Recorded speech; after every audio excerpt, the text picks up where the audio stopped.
Hello friends, welcome back to my channel. तो यशी सुबह उठते ही चली गई थी नीचे नीचे जाके कंबल में बैठ के उसने देखे अपने कार्टून्स। उसके बाद फिर से ऊपर आते ही यशी को मैं ग्लव्स पहनाने लगी तो उसने वापस मुझे ही पहना दिए।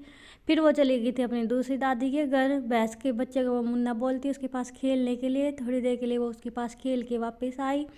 आने के बाद वो नहा के सो गई थी। उसके सोने के बाद फिर मैंने बनाया खाना, जिसमें मैंने बनाई थी आलू गाजर की सब्ज़ी। फिर थोड़ी देर के बाद मेरे मम्मी पापा और मेरी छोटी बहन आ गई थी। मैं उनको लेने के लिए नीचे गई।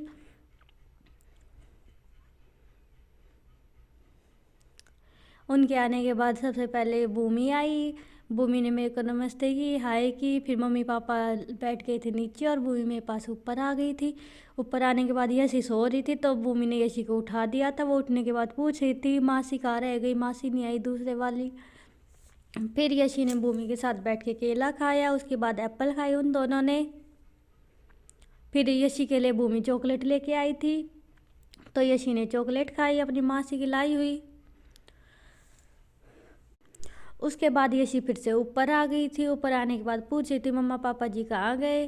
फिर यशी ने शाम को कार्टून देखे। कार्टून देखते हुए फिर खाना खिलाया मैंने उसको। खाना वो बहुत नखरे करके खाती, जल्दी से खाती ही नहीं है। तो मैंने उसको ज़बरदस्ती करके बहला फुसला के खाना खिलाया। आज के व्लॉग में इतना ही, मिलता है नेक्स्ट व्लॉग में।